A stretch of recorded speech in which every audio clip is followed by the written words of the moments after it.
Have you ever heard a name that feels like thunder? In the swirling mists of Africa's past, where kingdoms rose and fell in thunderous silence, a legend was born. A woman so towering in stature, so fierce in presence, and so enigmatic in history. She would defy every convention of her time. They called her Mme Abomah. Hey lovebirds, welcome back to another episode of the Shadows of History series. If you're into gripping documentaries, deep dives into historical events, hidden truths and untold stories, you're definitely in the right place. Before we jump in, don't forget to hit that subscribe button, give this video a like and drop a comment below. I love hearing your thoughts. Big shout out to all our new subscribers. Welcome to the family. And to my returning viewers, you already know, you're the real MVPs. All right, let's dive into today's story. You're not going to want to miss this one. But who was she, really? A circus marvel? A soldier? A queen? Or something more? A name that carries the weight of history, of power? Ella Abomah Williams. Say it, feel it. This was a woman who walked this earth. To understand Mme Abomah, we must begin in the ancient Kingdom of Dahomey, a West African empire located in modern-day Benin. Dahomey was no ordinary kingdom. It was feared, respected, and ruled by a lineage of kings who commanded one of the most extraordinary armies history has ever known, the Dahomey Amazons. The Dahomey Amazons were a military phenomenon. Trained from childhood, these women were elite warriors, lethal, loyal, and absolutely fearless. She was not a myth, not just a legend whispered. They were protectors of the king, enforcers of order, and executioners of justice. In the heart of this matriarchal military machine was born a girl who would one day be remembered far beyond the borders of Dahomey. She was flesh and blood, a force of nature. Her story is one that needs to be pulled from the shadows. It's time we truly see her, understand her. Her presence was undeniable, her spirit even more so. This is for her. She was a warrior, a protector, a queen in her own right. From the heart of Dahomey she rose, a kingdom known for its fierce, incredible women. Ella was one of these women, yet she stood apart. Her strength was not just in her body, it was in her spirit, her will, her very soul. Imagine the world she walked in. Imagine the power she held within her. We need to remember women like Ella. We must. Their stories are our strength too. Many tried to define her, to put her in a box. They called her a giantess, a curiosity. They saw her height, her physique, and stopped there. But Ella was so much more than what they saw. She was a legacy of courage, of defiance, a symbol of what women can be, what they are. Her journey was one of incredible resilience. She faced a world that often misunderstood her, yet she stood tall, always. Her story demands to be told right. So let's talk about Ella, let's really talk. Not just the version filtered through others' eyes. Let's find the truth of her, the heart of her. Let's honor the warrior, the woman, the legend. Her life was a testament to strength. Her memory is a call to action for us, to seek out these hidden figures of history, to give them their voice, their rightful place. Ella Abomah Williams, remember her name. She was and is truly magnificent. To understand Ella, you must first understand Dahomey. Her real name was Ella Williams, born around 1865 in South Carolina, USA, yet she claimed she was no ordinary woman. According to her own accounts, she was born in Dahomey, trained as an Amazon warrior, and kidnapped during a tribal war. So who was telling the truth? This was a kingdom in West Africa. Her story was shaped by mystery and showmanship. But beneath the glitter of vaudeville, there are clues that she may have drawn from something real. Something ancestral, a place of power, of unique traditions. Mme Abomah wasn't just tall, she was statuesque, elegant, articulate. And unlike other performers, she spoke multiple languages. She presented herself not as a freak, but as royalty, and it was home to the Agoji, the Dahomey Amazons. Was it myth-making, marketing, or memory? These were not just soldiers, they were an institution. An all-female military regiment, feared and respected. They were the King's Guard, his front-line fighters. Imagine an army of women, fierce and disciplined. Their loyalty was absolute, their skill unmatched. This was the world that birthed Ella's spirit. These women, the Agoji, they were a sisterhood. They trained together, fought together, lived together. They were chosen for their courage, their strength. Many were young, dedicating their lives to the kingdom. They shaved their heads. They wielded blades and guns. They were a symbol of Dahomey's might and spirit, a challenge to any who dared underestimate them. This wasn't just about fighting, it was about identity, it was about service, about protecting their own. a legacy built by women for their people. The Agoji were not a footnote in history. They were central to Dahomey's defense and its power. For centuries they stood against formidable foes. They fought in major battles, often turning the tide. European explorers and colonizers wrote of them, sometimes with fear, sometimes with grudging admiration. But always their presence was noted, undeniable. They were a testament to what women could achieve, when given the chance, when empowered to lead. Their very existence defied norms. This was the tradition Ella stepped into. This was the legacy that flowed through her veins. She wasn't an anomaly in a land of demure women. She was the embodiment of a culture that valued female strength, that recognized and cultivated female power. The Agoji were her sisters, her predecessors. Their spirit of defiance, of courage, was hers too. Understanding Dahomey and its lionesses is key. It's the soil from which Ella's mighty tree grew. Her story is intertwined with theirs forever. Ella wasn't just tall, she was destined for greatness. Mme Abomah became a sensation. From New York to London, Paris to Rio de Janeiro, she toured the world, performing for presidents and princes alike. From a young age, her presence was commanding. In a world obsessed with race, gender, and spectacle, Abomah was all three. She was black, she was powerful, she was feminine, and she shattered expectations at every step. People would have noticed her, felt her unique energy, but her fame came at a cost. She was exoticized, objectified, and commodified. Some cheered her as a queen, others whispered cruelly that no woman could be that tall, that poised, that powerful. In Dahomey, such strength was not to be hidden, it was to be honed, to be celebrated. She likely showed early signs of her warrior spirit, a fearlessness, a natural aptitude for physical feats. This wasn't just about size, it was about inner fire, a calling that resonated deep within her soul. She was on a path, chosen or self-made. Imagine her training, the rigorous discipline, learning the arts of combat, mastering weapons, pushing her body and mind to their limits. The Agoji training was notoriously tough. It forged warriors, instilled unwavering loyalty. Ella would have excelled, risen through the ranks. Her dedication would have been absolute, her skill undeniable, even among the elite. She was preparing for a role of great honor, a role that demanded every ounce of her being. Her journey to becoming a royal bodyguard wasn't accidental. It was earned through sweat, skill, and spirit. The King of Dahomey would only choose the best, the most loyal, the most formidable, the most trustworthy. Ella embodied all these qualities and more. She wasn't just a soldier, she was a guardian, a living shield for the heart of her kingdom. This was a sacred duty, a profound responsibility. She would have understood the weight of this honor, and she would have carried it with pride. Her path was likely not without its own challenges. Even in a land of warriors, she stood out. Perhaps there was awe, perhaps even a little fear, but ultimately respect would have been paramount. Respect for her power, her dedication, her spirit. She carved her own space, her own legend, within the already legendary ranks of the Agoji. Her story is one of ascension through merit, a testament to her innate abilities and hard work. Ella was truly born for the battlefield, for power. Let's talk about her presence, her physical power. And then, as quickly as she rose, she vanished. Around 1910, Mme Abomah faded from the public eye.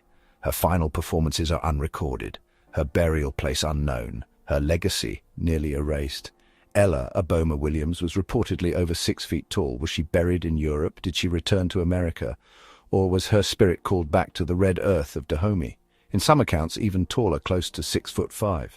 In the 19th century, this was truly extraordinary, especially for a woman, and an African woman at that. She possessed a strength that matched her stature. Muscles honed by years of rigorous training. She wasn't just imposing, she was an incredible athlete. Her body was a weapon, finely tuned and ready, a testament to human potential and dedication. Her combat skills were said to be legendary. She was proficient with various traditional weapons, spears, machetes, perhaps even firearms of the era. Imagine her in motion, a whirlwind of controlled power. Her reach, her strength would have given her a huge advantage. She wasn't just about brute force, though. To be an elite warrior, skill and strategy are key. She would have been a tactician, a disciplined fighter, able to read her opponents, to anticipate their moves. A true master of her craft, a formidable opponent. Witnesses and accounts from her time spoke of her prowess. They described her ability to overpower opponents. Her sheer physical dominance was a sight to behold, but it was always coupled with a warrior's discipline. This wasn't wild, untamed strength. It was focused, purposeful, and incredibly effective. She was a symbol of Dahomey's military might, a living embodiment of their warrior spirit. Her reputation would have preceded her, inspiring awe in her allies, fear in her enemies. This physical power was a core part of her identity. It was a gift honed into a formidable skill. It allowed her to fulfill her duties as a protector. It made her a legend in her own time, but it's crucial to remember this was not her only attribute. Her strength was matched by her courage, her loyalty. Her physical might was an extension of her inner resolve. She was a complete warrior, body and spirit, and it was this combination that made her so extraordinary, so truly unforgettable in the annals of warriors. Guardian of the throne, loyalty and strength personified. Today, the spirit of the Dahomey Amazons is rising once more in films, books and museums. The story of women who fought like no other, and among their ranks, the echo of a single, towering figure remains. Ella's role was not just any soldier's duty. Mme Abomah is a symbol of resilience, of representation. She reminds us that history is not just what is recorded, but what is remembered. She became a personal bodyguard to the King of Dahomey. This was one of the highest honors, a sacred trust. The king was the embodiment of the kingdom. Protecting him meant protecting Dahomey itself. Ella was chosen for her exceptional skills, yes, but also for her unwavering loyalty, her character.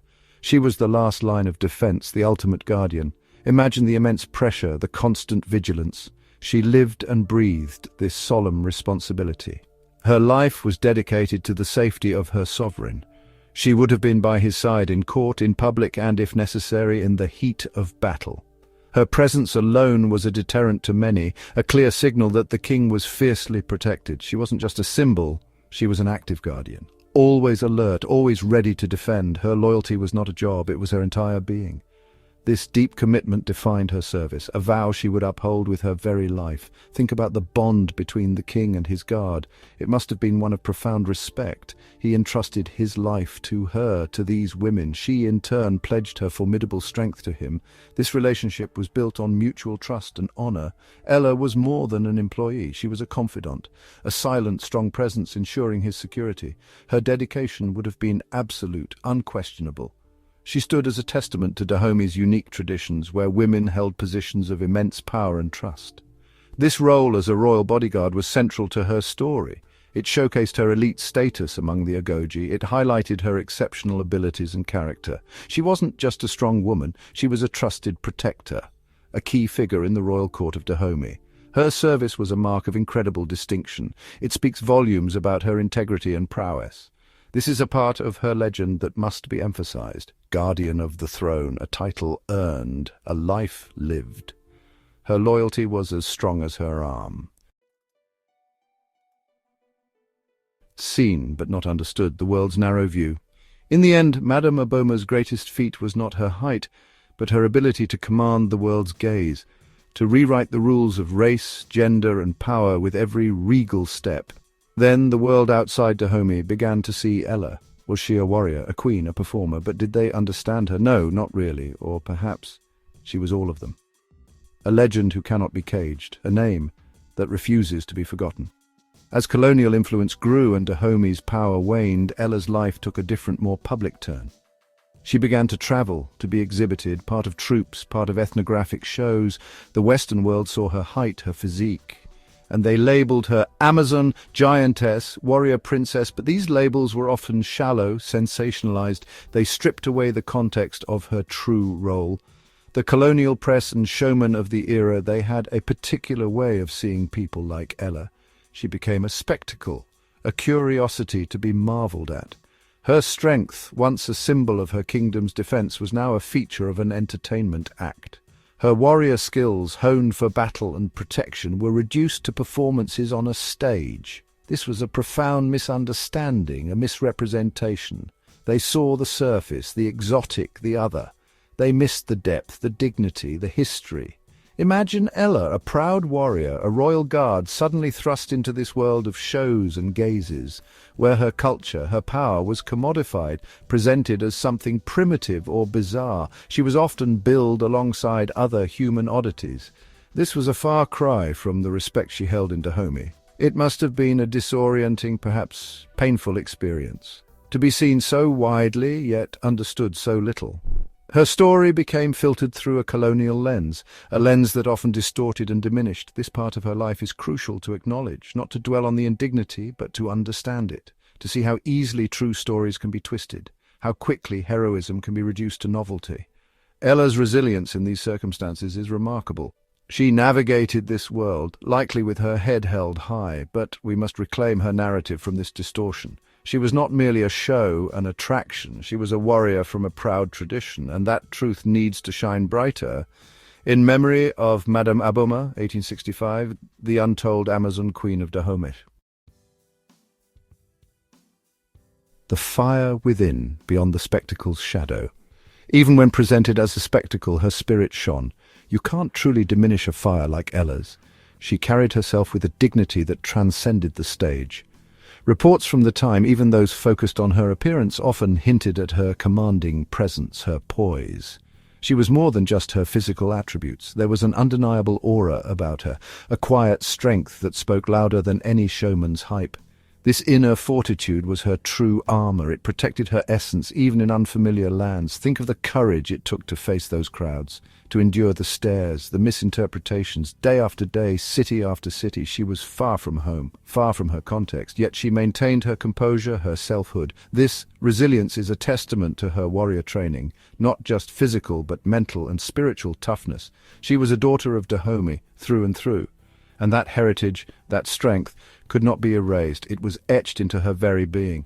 Her participation in these shows, while complex also, in a way, preserved her story, albeit imperfectly.